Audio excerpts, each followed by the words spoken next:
Yeah, I haven't seen that Ernst & Young report. That was new, or maybe I did, but I forgot about it. Because here's the point.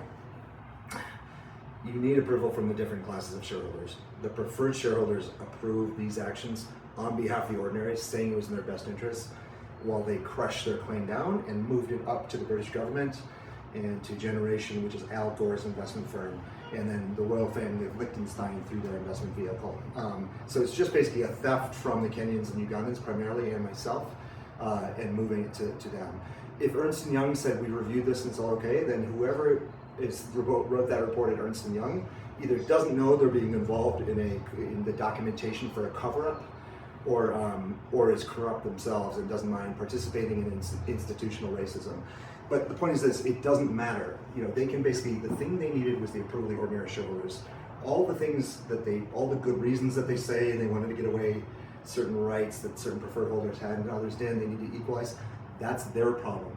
If they can't just make that the ordinary shareholders' problem, which is what they did. They took these kind of preferential rights and said, we've got to harmonize them, but you can't basically move claims without a cost. It's like you can't slice the pizza different ways without, the pizza remains the same size. So they basically took those things, the problems that were just preferred shareholder problems, and they stuck it to the ordinary shareholders. They stuck it up the ordinary shareholders, right?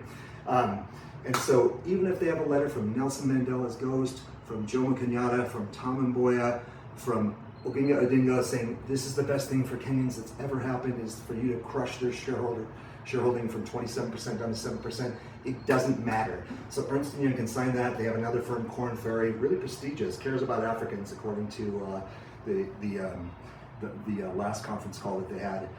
This firm really cares about Africans, so they put a report saying it was in your interest to be crushed down on the cap table and have your claims handed to whites.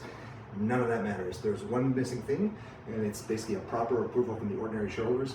They didn't ask for it. They never came to ask for it, or they asked me for it. I wouldn't give it. They never came to the Kenyans and Ugandans because they defined this right that they didn't have to. It would have been polite to ask. Actually, that's an understatement. It was illegal not to ask, and it's illegal what they did, and the current share table is completely invalid because they don't have a proper approval from the ordinaries. Ernst & Young, they can bring back the Big 8, Big 6, Coopers and Librand. It doesn't matter.